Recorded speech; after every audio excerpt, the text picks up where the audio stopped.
Bienvenidos a esta sesión de webinar de la Sociedad Colombiana de Cardiología. El nombre del webinar del día de hoy, de la noche de hoy, es Genética Cardiovascular, ¿qué es y para qué sirve la correlación genotipo-fenotipo en la práctica diaria? Estas sesiones son lideradas por el doctor Jaime Rodríguez, cardiólogo vicepresidente de la Sociedad Colombiana de Cardiología y Cirugía Cardiovascular. Nuestro invitado del día de hoy desde España es el doctor Julián Palomino Dosa, el cual es médico de la Pontificia Universidad Javeriana de Bogotá, con un doctorado en Ciencias Biomédicas y Moleculares de la Universidad de Newcastle en Reino Unido. Hizo su residencia en cardiología en el Hospital Clínico Universitario de Valladolid y ha trabajado como cardiólogo de la empresa de análisis genéticos Health Encode y como cardiólogo clínico en ecocardiografía con énfasis en cardiopatías familiares en el Complejo Universitario de Vigo. Adicionalmente, es coordinador y cardiólogo clínico de la Unidad de Cardiopatías Familiares, Hospital Universitario 12 de Octubre de Madrid, España. Doctor Palomino, bienvenido. Muchas gracias, Nick. Bienvenidos a todos los participantes. Ya me han presentado, creo que algunos de ustedes los conoceré, a otros no.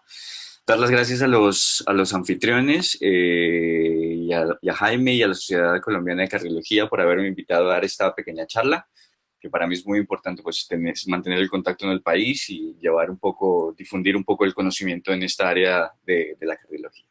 Como contaba Nick, pues básicamente yo me dedico a la genética cardiovascular y a las enfermedades familiares del corazón. ¿De qué vamos a hablar hoy? Bueno, primero, cuando se me pidió la charla, hay una pregunta que es bastante común que se me hace, y es acerca de la correlación o del uso de la información genética en clínica, la correlación que tiene ese genotipo, esa información que tenemos con la enfermedad, con el fenotipo que vemos en el paciente. Hoy básicamente vamos a ver algunos conceptos básicos, vamos a repasar lo que es un evento heredable, vamos a ver un poquillo sobre lo que es la NGS, que es la técnica que más utilizamos actualmente en secuenciación. Vamos a hablar un poco de estudio genético, de por qué hacerlo, y dentro de ese fenotipo vamos a hablar de algunos de los elementos que yo creo que son importantes, como son el diagnóstico, el pronóstico y la vieja y muy conocida severidad de la cual todos habrán escuchado y querrán escuchar hablar un poco. Vamos a sacar alguna conclusión y este webinar pues está diseñado para que al final de la charla tengamos algún tiempo para preguntas.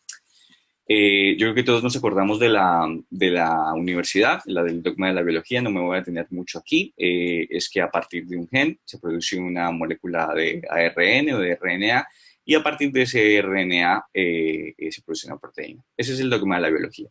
Está basada en dos procesos, uno que es la transcripción y otro que es la traducción. Básicamente los procesos de transcribir y traducir esa información en proteínas. Para recordar simplemente el concepto de gen, que el gen es una región localizable de secuencia genómica que corresponde a una unidad heredable asociada con algunas regiones reguladoras, regiones transcritas y otras regiones funcionales. Actualmente sabemos que ese dogma pues, de 1 a 1 no es tan cierto, que un gen produce bastantes proteínas, muchas proteínas, particularmente por un proceso que llamamos splicing alternativo, y que previamente, sobre todo con el concepto de las enfermedades mendelianas, pensábamos que un gen daba origen a una enfermedad, y ahora sabemos que un gen puede dar origen a muchas enfermedades o muchos fenotipos, y que esas enfermedades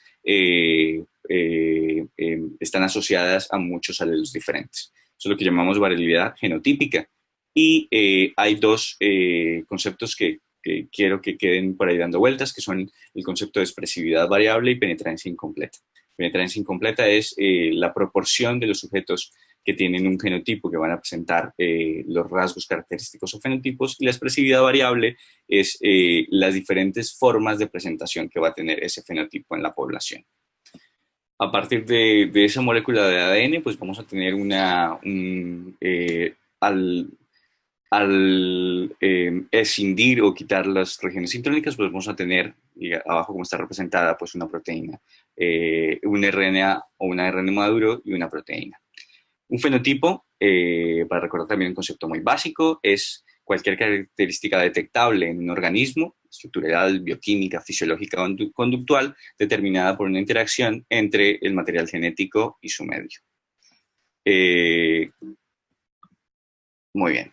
Cuando uno está en una consulta, muchas veces, aún en la consulta de cardiología clínica, la primera pregunta que le hacen es siempre, ¿es genético, doctor? Y nosotros, las personas que nos dedicamos a esto, a la enfermedad heredable, tenemos una medida un poco absurda o un poco arbitraria de lo que es heredable o no. Es lo que llamamos la medida lambda. Es el riesgo que tiene una persona dado su porcentaje de riesgo sobre el riesgo de la población general. Eso lo podemos graficar en una gráfica, un continuo, en el cual a un lado del espectro tenemos enfermedades que son, por ejemplo, las enfermedades mendelianas. Si tenemos una enfermedad autosómica dominante, como la que vemos a la izquierda, que es un síndrome de Noonan, el niño con un síndrome de Noonan tiene una probabilidad de que sus familiares de primer grado tienen una probabilidad más o menos del 50% de heredar la enfermedad. Si eso lo dividimos entre el riesgo que tiene la población general, nos da esa medida un poco arbitraria que se llama lambda, que en términos de una enfermedad autosómica dominante va a ser más o menos MIT. Si miramos a la derecha, pues tenemos una enfermedad netamente ambiental, que es, por ejemplo, que le caiga un objeto en la cabeza, que le caiga un piano en la cabeza. Aunque yo tenía un buen profesor que decía que no existe ningún evento netamente ambiental, que si uno le cae un piano en la cabeza, le cae porque tiene una predisposición a probablemente a ver muy mal los campos visuales periféricos. En la mitad vemos que hay un montón de enfermedades que tienen alguna agregación familiar, que son las enfermedades comunes, que habitualmente tienen una influencia más de un gen, que van a ser las que, dado su prevalencia, las más comunes en nuestras consultas. Nosotros, la gente que se dedica a las enfermedades heredables, a la enfermedad de cardiopatía heredable, se mueve sobre todo en el lado izquierdo del espectro, y pues vamos a hablar sobre todo de enfermedades mendelianas el día de hoy. ¿Por qué hacemos un estudio genético en la práctica clínica? Básicamente hacemos estudio genético para hacer diagnóstico del caso de índice de sus familiares. Hacemos un estudio genético para dar consejo genético, básicamente porque las familias requieren que se les dé consejería reproductiva y consejo genético. Hacemos estudio genético también porque podemos establecer muchas veces que en algunos casos el pronóstico. Hacemos estudio genético porque nos ayuda a tomar decisiones terapéuticas acerca de qué tratamiento instaurar en el paciente, y muchas veces inclusive hay algunas enfermedades que tienen un tratamiento específico, por ejemplo la enfermedad del Fabry.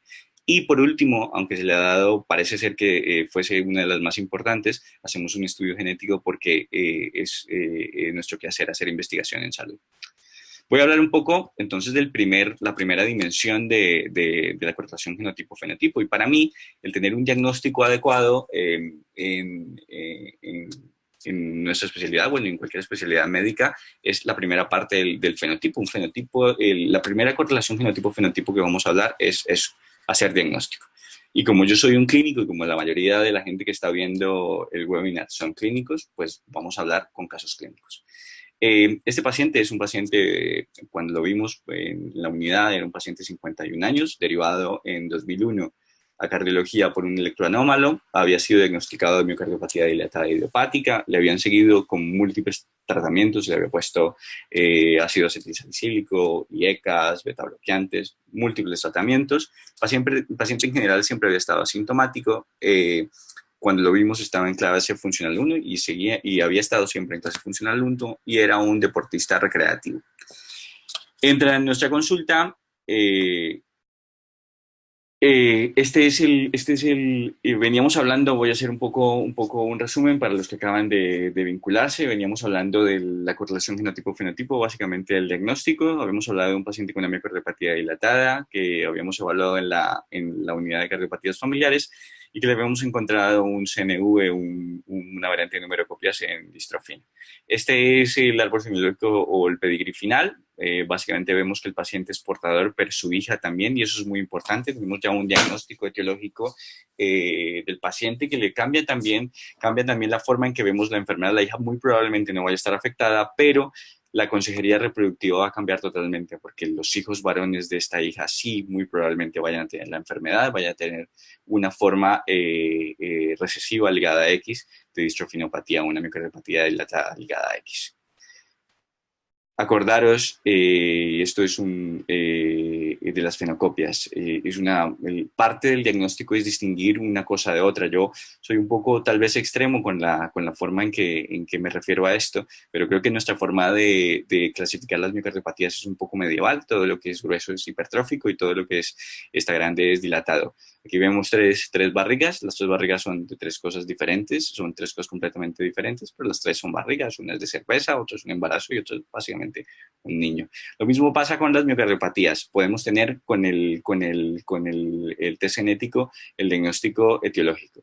Esta es la primera parte, la correlación genotipo en términos de diagnóstico. Podemos hablar también de pronóstico. La correlación genotipo-fenotipo también va en el pronóstico. Este paciente es un paciente de 52 años que no tenía antecedentes familiares ni antecedentes médicos, que le enviaron a la consulta, una consulta de cardiología general, no era la consulta nuestra, ya hace varios años, por una extrasistolia frecuente que le detectaron en el electro. Le habían dicho, porque él se quejaba de palpitaciones de carácter extrasistólico, se le había catalogado de ansioso, no tenía ningún hallazgo al examen físico y mostraba, aunque no tengo este electro, me lo tienen que creer, una extrasistolia ventricular frecuente con una morfología que asemejaba un origen en el tracto de salida del ventrículo derecho. Se le diagnosticó de eso, una extrasistolia ventricular de probable origen en el tracto de salida del ventrículo derecho. Le iniciaron en aquel entonces, hace ya varios años, tratamiento con beta-bloqueante con propranolol y se le pidió una ecografía y un Holter. El Holter mostraba pues una extrasistolia ventricular de altísima densidad, con varias rachas ventriculares, taquicardias ventriculares de lentas, rápidas, todas con esa morfología que vemos en la diapositiva. Y aunque este no es el Holter, Nick, ¿podemos poner los videos? ¿Se pueden poner desde allí?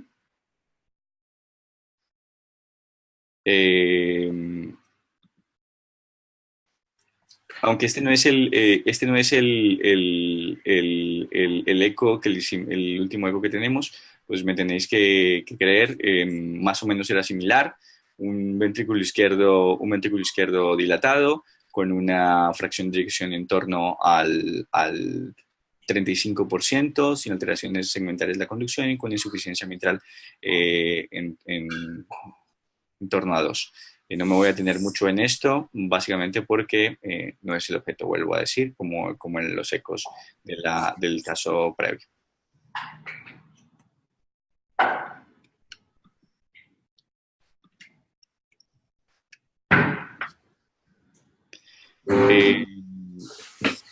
Durante la espera de las pruebas, el paciente se hace sintomático, presenta insuficiencia cardíaca, ingresa, se le inicia tratamiento.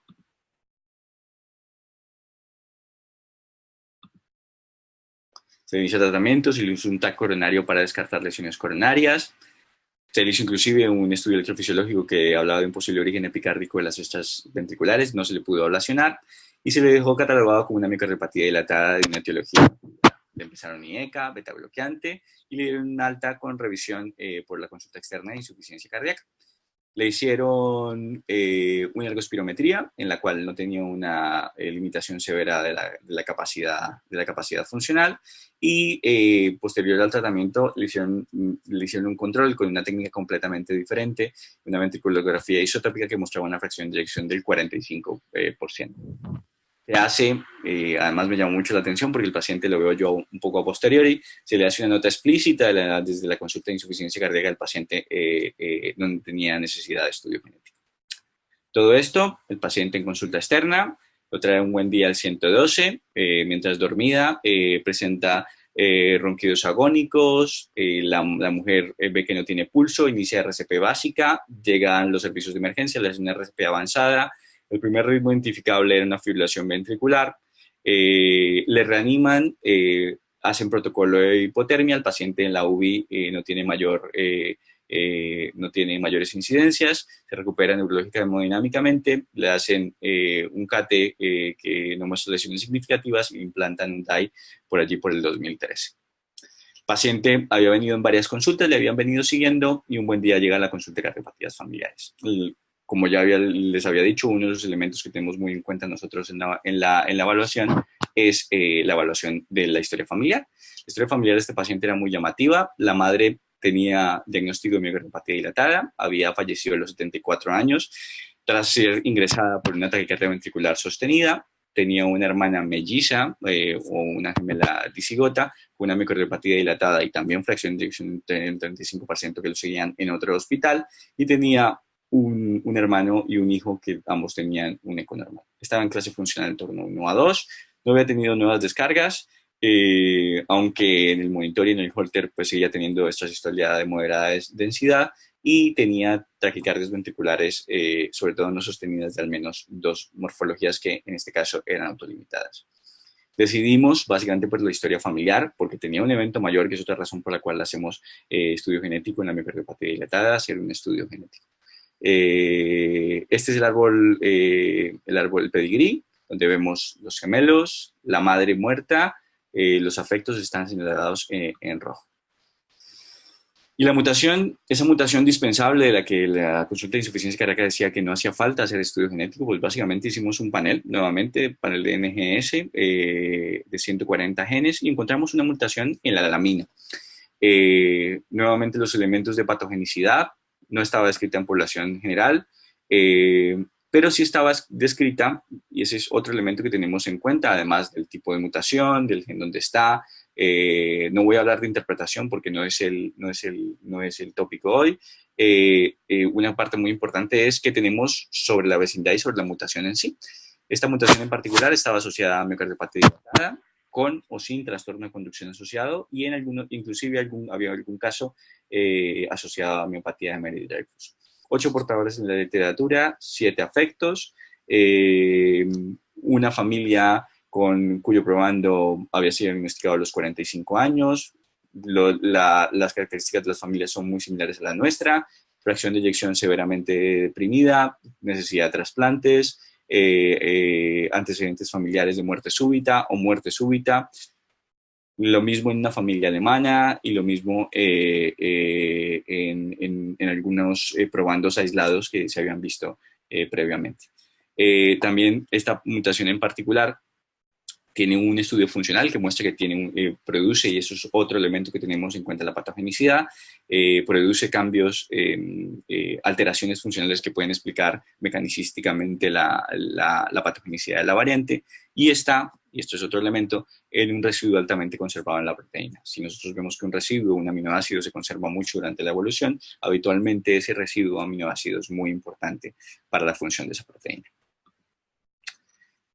Vemos, y antes de pasar al siguiente caso, teníamos una miocardiopatía dilatada en la cual ni la fracción de eyección ni la clase funcional apuntaban a que necesitase un dispositivo, y sin embargo, tras una evaluación del pedigrí, tras una realización de un test genético, pues hemos podido establecer una correlación genotipo-fenotipo. No es la mayoría de veces, pero en este caso pudimos establecer una correlación que nos permite dar un pronóstico, y eso nos lleva a preguntarnos cuál es, en muchos casos, la utilidad de los marcadores clásicos de riesgo de muerte súbita, como la función ventricular y la clase funcional. En este caso, y en muchos casos en los que tenemos ya correlación pronóstica, el pronóstico del paciente no está dado por nuestros marcadores clásicos. Vamos a hablar de un viejo conocido, una mujer de 41 años,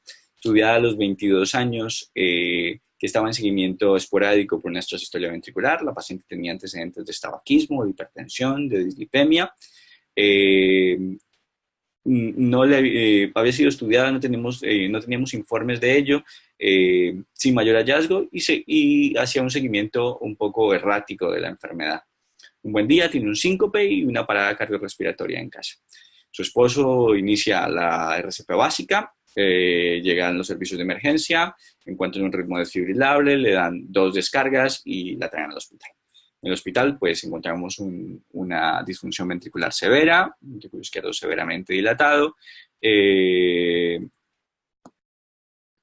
Muy bien. Y este electro, un electro con unas ondas Q no significativas en cara lateral, unas Ts un poco aplanadas en la cara lateral, un PR normal y una tendencia a tener voltajes bajos en las monopolares. Nada que sea un red flag. Le hicieron una resonancia magnética en ese entonces, aún no la habíamos visto en cardiopatías familiares, paciente como habíamos dicho, disfunción ventricular izquierda severa, muchísimo realce tardío por todos lados, en algunos casos inclusive transmural, un ventrículo izquierdo muy dilatado.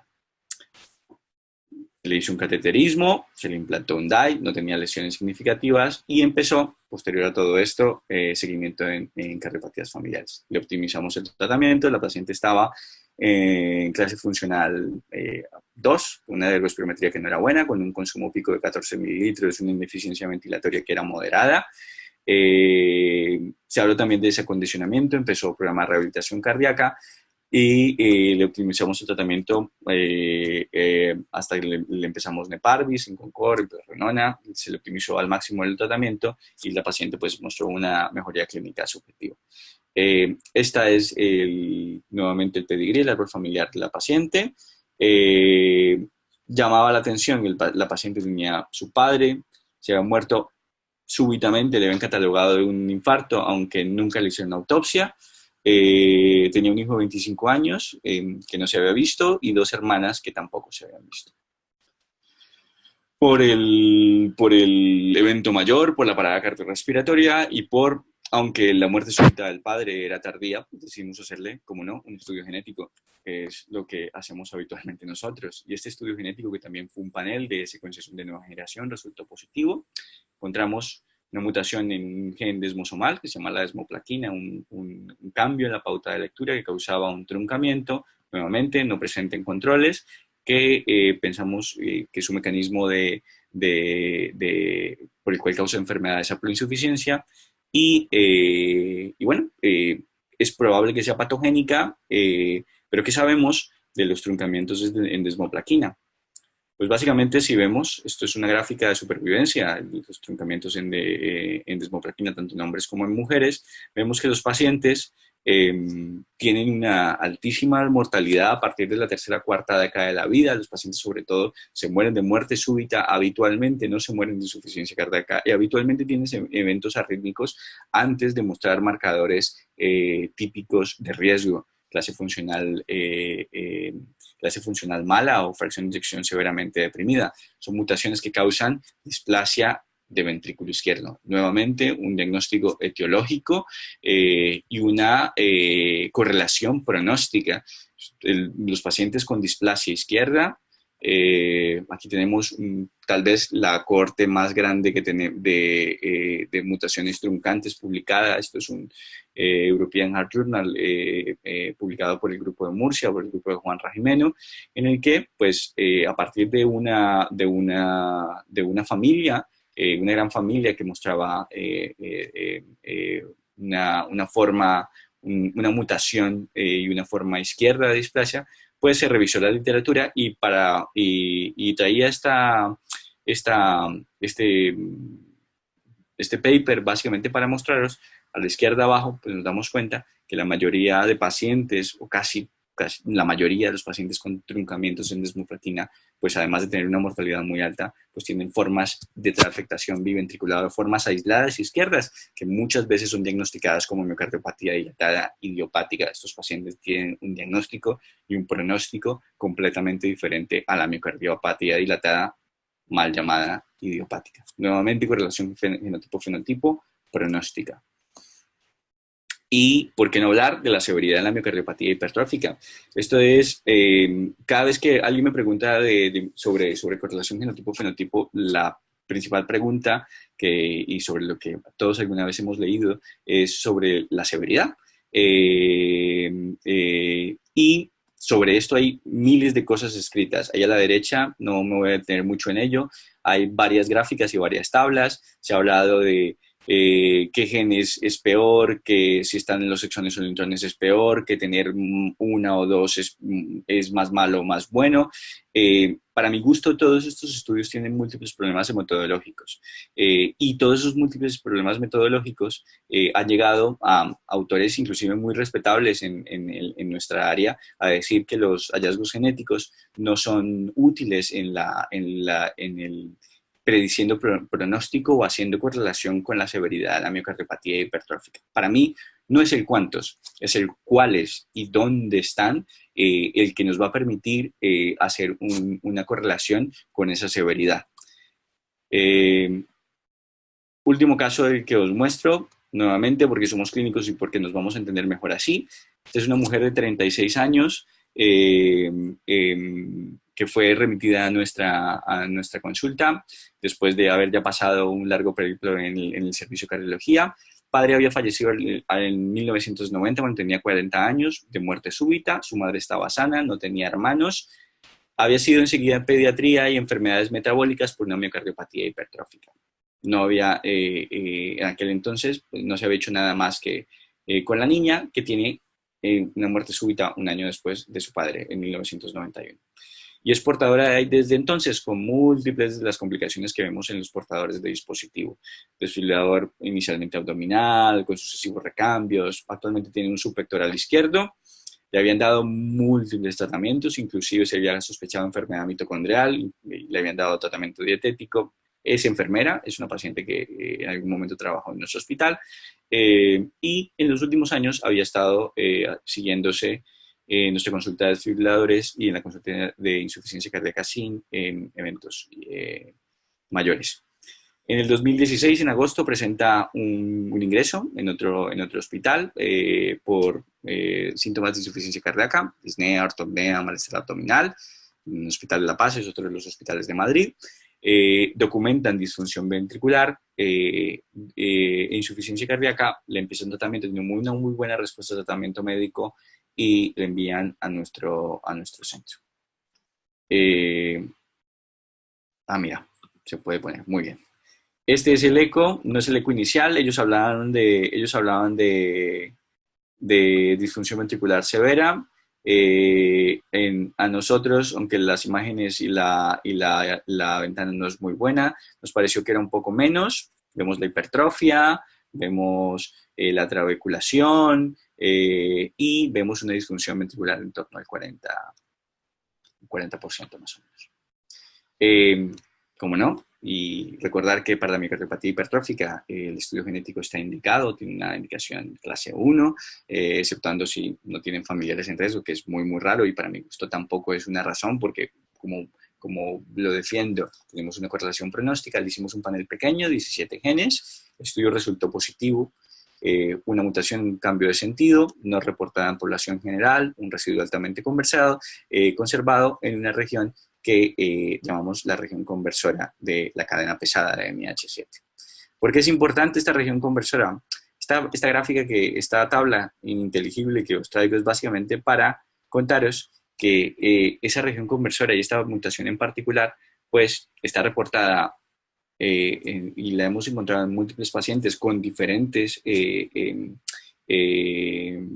diagnósticos, miocardiopatía no compactada, miocardiopatía dilatada, miocardiopatía hipertrófica, pero en general lo que vemos es una altísima incidencia en muerte súbita, una altísima incidencia en torno a la tercera década, primero muerte súbita, posteriormente progresión a fase dilatada o fase terminal, una serie de mutaciones que además se hizo una publicación muy grande en el Heart hace unos años, son mutaciones totalmente penetrantes y asociadas a una hipertrofia que no es muy severa. Nuevamente, marcadores clásicos no presentes, no es una hipertrofia severa, lo único es la muerte súbita del padre y una historia que reproduce la historia natural de una región génica en particular, o la región conversora. Muerte súbita en torno a la segunda década de la vida y posteriormente fase dilatada de la miocardiopatía hipertrófica. Esta es la curva de supervivencia de la miocardiopatía de la región, de esta mutación en particular. Si vemos, una gran cantidad de pacientes se mueren entre la segunda y tercera década de la vida y después la mayoría de ellos empiezan a tener mortalidad asociada a insuficiencia cardíaca. No todas las mutaciones de la región conversora son malas, están aquí las curvas de supervivencia para cada una de ellas, pero en general pues son mutaciones que en su conjunto están asociadas a un muy mal pronóstico. Como conclusiones, y espero que no se hayan perdido mucho por el camino con tantos problemas técnicos que tuvimos entre la introducción y los casos, quería recordar que el cardiólogo y el internista, el paciente asociado a la enfermedad cardiovascular, debe conocer y manejar los conceptos básicos de genética cardiovascular, que el fenotipo es un concepto complejo, que no es solamente una cosa, es multidimensional, hablamos de diagnóstico, hablamos de pronóstico, hablamos de severidad, y ese fenotipo tiene que ver mucho también la interacción que tenemos con el medio ambiente, que existen múltiples razones para hacer un estudio genético, de las cuales hablamos durante la charla, que el fenotipo de las miocardiopatías hipertrófica dilatada y su clasificación pronóstica, para mi gusto, de pronto soy un poco extremo, es un concepto medieval, que debemos llevar esta clasificación a una era molecular, a una era de patología molecular, y que el establecimiento de esas relaciones genotipo-fenotipo o genotipo-pronóstico, aunque tenemos algunas, van a tener que ver mucho con estos lazos de colaboración como este tipo de charlas, en los cuales vamos a tratar de trabajar juntos en el manejo de la información, las bases de datos y la descripción de fenotipos de familias y mutaciones. Que debemos plantear las preguntas adecuadas para responderlas adecuadamente. El test genético no es un elemento mágico que hace todas las respuestas. Si el paciente no está bien evaluado clínicamente, no vamos a obtener ninguna respuesta del test genético. Acordaros que no es el cuántos, es el cuáles, y que no podemos hacer comparaciones abiertas. Si yo comparo todos los Mercedes con todos los BMWs que hay en el mundo, pues al final todos van a ser iguales de rápidos, pero no es lo mismo comparar un coche o un carro del 70 a punto de morir que un Mercedes Fórmula 1. Lo mismo pasa entre estos. Si yo comparo dos genes y meto todo en la misma bolsa, pues habitualmente no encuentro diferencias, pero como decíamos al principio de la charla, pues habitualmente estas correlaciones son particularidades que vamos a tener que tenemos que evaluar desde un contexto especializado y en equipos que tengan experiencia en ello. Que hay genes y regiones asociadas con pronósticos particulares, hablamos de la desmoplatina, de la damina, de la filamina C, que fue un gen que nuestro grupo publicó hace poco, y que es muy importante hacer investigación clínica que nos permita, pues, establecer correlaciones genotipo-fenotipo que podamos llevar más frecuentemente a nuestra práctica diaria. Con esto termino la charla y empezamos la ronda de preguntas. Espero que nuevamente hayan disfrutado y que hayan aprendido un poquito de esto. Y bueno, abrimos la ronda. Muchas gracias por escuchar.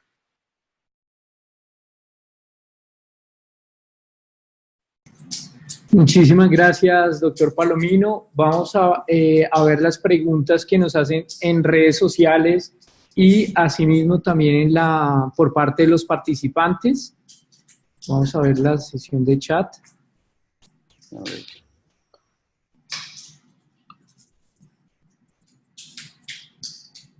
Voy a renunciar al control remoto, Nick. Ok, perfecto. Para poder abrir el chat. Perfecto.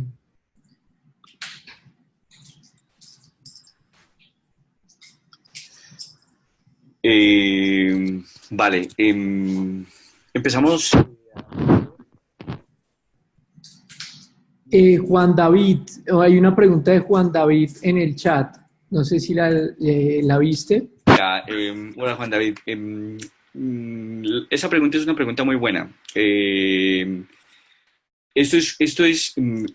¿Cuál es la diferencia entre uno de 17 y 96 genes? Esto es lo mismo, esto es una cuestión de sensibilidad y especificidad.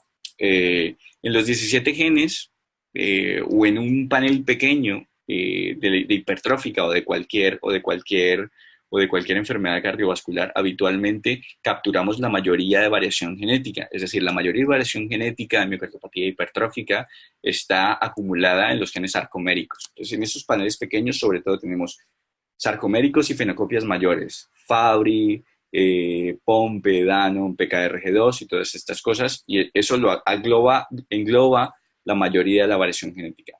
En general, nosotros empezamos por un panel pequeño. ¿Cuándo hacemos un panel grande? Hacemos un panel grande cuando tenemos la sospecha de que es clínica, de que ese paciente pueda tener algo más allá de esa variación genética común, que pueda tener una forma no sarcomérica de la enfermedad, una fenocopia, o que tenga, características de su fenotipo que orienten a pensar que tiene un gen que no sea de los comunes. En general empezamos con un panel pequeño, porque la mayoría de la variación genética la vamos a detectar allí, y si hay sospecha, como digo, de las otras cosas, pues empezamos con un panel grande.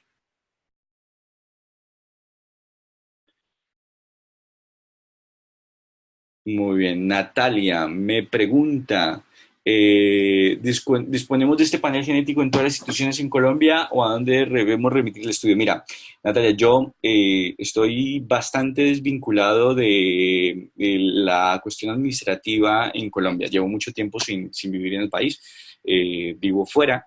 Eh, Hasta donde tengo entendido, en general, hay algunas instituciones que tienen montados algunos paneles y algunos test. No todas la tienen y no sé realmente cómo se organice dentro del sistema de salud colombiano. En general también los están mandando fuera, inclusive fuera del país. El panel genético, bueno, yo hablaría de cuál es la disponibilidad de test moleculares en las diferentes instituciones. Recuerda que no casi siempre hacemos paneles, no todos los paneles son iguales, depende de qué fenotipo estamos hablando, y existe alguna patología inclusive en la que hacemos un solo gen o alguna región más pequeña. Yo, mi recomendación es que si tienes dudas sobre cuál sería la mejor prueba para tu paciente, te comunicarás con un experto. Nosotros estamos abiertos, la unidad de cardiopatías familiares del 12 de octubre está abierta para responder dudas y preguntas, y dependiendo de a qué conclusión lleguemos, pues establezcamos cuál es la medida administrativa más eficiente para el paciente. Rafael pregunta, ¿cómo enfocar las variantes de significado incierto según la probabilidad fenotípica del paciente? A ver, las variantes de significado incierto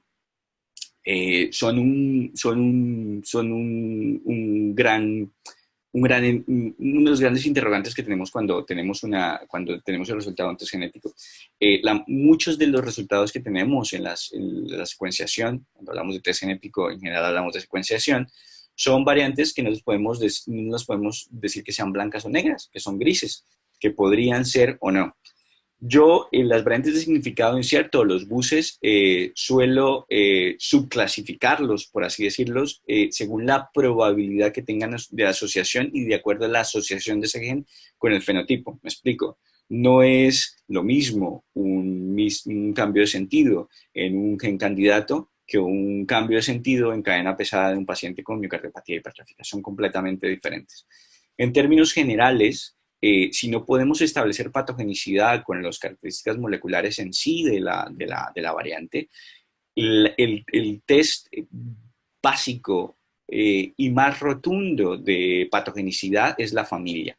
Nosotros hacemos cosegregación de las variantes, es decir, establecer desde el punto de vista estadístico, desde el punto de vista observacional, que exista una coexistencia entre la presencia de la mutación y el fenotipo.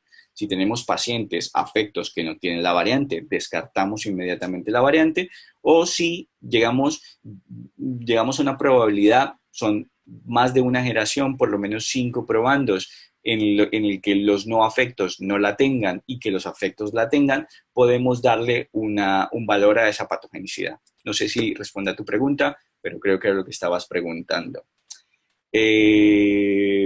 Una pregunta de Facebook. Osmar Alberto, acerca de la miocardiopatía compactada, yo creo que es no compactada, el ventrículo no compactado específicamente. ¿Qué tipo de genes o qué tipo de, no sé qué dice, se debe pedir para enfocar a estos pacientes? Tenemos una serie de casos, ensayo, hemos hecho una buena caracterización demográfica, pero tenemos pendiente el estudio genético. Muy bien. Alberto, mira, la miocardiopatía no compactada tiene un solapamiento con otros tipos de miocardiopatías. Tiene muchas de las Muchos de los genes asociados son sarcoméricos, como los de la hipertrófica, como los de la dilatada. Algunos son de la línea Z, la titina puede causar no compactada, y otros son factores de transcripción, factores de desarrollo. MKX 2.5, los TBX, algunos de la línea SMART. Los paneles se parecen un poco a los de dilatada, están en el torno a los 40 genes, depende de dónde se hagan. Básicamente habría que ver un poco el fenotipo y definir cuál es el mejor panel para tus pacientes. En un momento te digo exactamente cuántos genes tiene el panel que hacemos en el hospital nosotros. Un segundo. Nosotros hacemos eso, 37 genes. Y además de los que te dije, pues incluimos estos factores que se asocian con miocardiopatía no compactada. No sé si respondo a tu pregunta, pero bueno, eso, nuevamente, si tienes dudas de dónde pueden hacerlo, estamos abiertos a echarte una mano si lo necesitas. Nosotros tenemos muchas familias con miocardiopatía no compactada. Ahora estamos haciendo estamos participando en un multicéntrico de no compactación, y que bueno, estamos a nivel europeo recolectando la información de estos pacientes. Gabriel Santamaría, en los pacientes adolescentes con muerte súbita, trastorno de ritmo, miocardiopatía dilatada, ¿cuál panel recomienda? Todo paciente con miocardiopatía dilatada con un evento mayor debe tener un estudio genético. Es mi punto de vista. Desde mi punto de vista, pues un panel de miocardiopatía dilatada, un panel general de miocardiopatía dilatada, porque tienes un fenotipo. El fenotipo que me reportas es de miocardiopatía dilatada. Nosotros solemos hacer un panel de 94 genes en dilatada, que incluye 96 genes, que incluye, además de la titina, que es la más comúnmente asociada, pero habitualmente sin mayores eventos mayores, incluye todo lo demás, todas las sarcoméricas, el BAC3, el LDB3, todas las displasias izquierdas que pueden dar formas que se parecen a miocardiopatía dilatada. Eso, un panel en torno a 94 genes que incluya los genes habituales, las sarcoméricas y las displasias izquierdas. Inclusive en nuestro panel incluimos formas ya poco tardías de enfermedades infiltrativas que pueden dar este tipo de fenotipos. Muy bien, otra pregunta de Facebook. ¿Se puede hacer alguna consulta con ustedes desde Colombia? Sí, se puede hacer. No sé qué tipo de consulta, si consulta clínica o si quieren hacer una consulta científica con el equipo. Nosotros, vuelvo a decir, tenemos rotantes de todo el mundo y además estamos abiertos a resolver vuestras dudas. Si se puede, voy a dar el correo de la unidad si os interesa, y también le dejaré a Jaime y a Nick los datos por si se quieren comunicar con nosotros. Correo es cardiofamiliares.h12o@salud.madrid.org. En ese correo les respondemos las dudas que tengan y en la medida en que podamos resolverlas, estamos encantados de ayudar. Todo lo que quieran, cualquier consulta clínica. Si uno quiere venir a pasar un tiempo con nosotros, es más que bienvenido. Es más, tenemos un programa de subespecialización desde hace un año más o menos. Tenemos algún fellow que se está subespecializando con nosotros en esta área de cardiopatías familiares. Rafael, ¿cómo funciona la unidad de cardiopatías familiares organizacionalmente si tiene un modelo para emular? Bueno, nosotros tenemos un modelo que estamos intentando implantar. Estas enfermedades, como se dieron cuenta en la presentación, son un poco particulares y tienen una diferencia del enfoque tradicional de la cardiología, que es un enfoque individual, a un enfoque familiar. en el cual la gestión de casos tiene mucha relevancia y nuestros gestores de casos son habitualmente también enfermeros. Entonces, nosotros sí tenemos una organización particular. Esto sería una charla completa en la que nos movemos por núcleos familiares, con manejo de la información, gestionamos los casos, los árboles familiares. Habitualmente parte de la gestión o casi toda la gestión la hace enfermería especializada. Este ha sido el modelo que se ha venido implantando en la mayoría de unidades de cardiopatías familiares en Europa y nosotros pues somos parte, creemos en ese modelo organizativo. Tenemos una serie de procesos establecidos, una serie de medidores de calidad. Intentamos que la información clínica esté ordenada, almacenada y sí, se puede emular y yo creo que todos podemos aportar. Porque tenemos todos a nuestra manera, en cada uno de nuestros sitios de trabajo, tenemos inconvenientes derivados de la forma en que tradicionalmente hemos hecho la medicina, que es una forma pues, un poco cuadrada, individual. Pues nosotros tenemos un modelo y cada quien pues, puede poner su granito de arena a esa organización.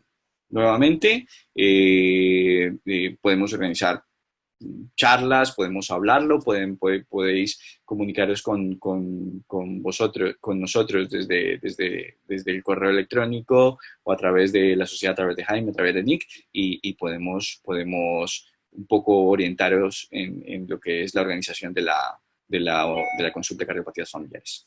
Voy a dejar el correo aquí en el chat en general para, creo que lo más fácil para que todos los asistentes se lo puedan quedar y puedan comunicarse con nosotros. Perfecto, ya mismo también lo compartimos por redes sociales para que lo tengan en la sección de comentarios. Muy bien, ahí está. Para las personas también que están en Facebook, nos están siguiendo por Facebook, ya mismo está también el correo en el cual el doctor Palomino muy amablemente nos lo compartió, en el cual pueden escribirle y seguir profundizando también en temas de interés particular.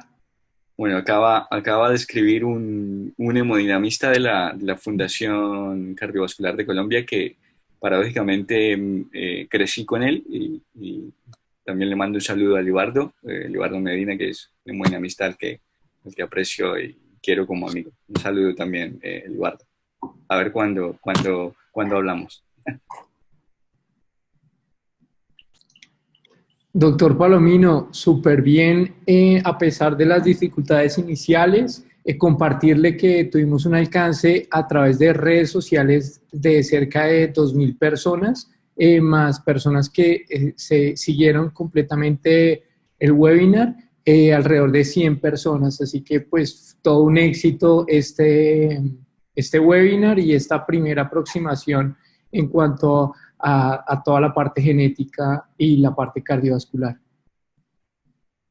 Nada, Nick, muchas gracias a ti nuevamente y que al final salvaste el día, que eres el experto. Yo me hubiera quedado dándole clic aquí a la presentación y nos hubiéramos quedado ahí con los problemas. Por el apoyo, nuevamente gracias a Jaime, a la Sociedad Colombiana de Cardiología, a la Fundación y a todos los interesados. Y bueno, saber que aquí hay un compatriota que está pues, deseoso de trabajar con todos ustedes, que podemos hacer cosas muy bonitas juntos y que en la medida en que podamos difundir conocimiento, en la medida que podamos trabajar juntos, pues estoy particularmente encantado de hacerlo. Muchísimas gracias, doctor Palomino.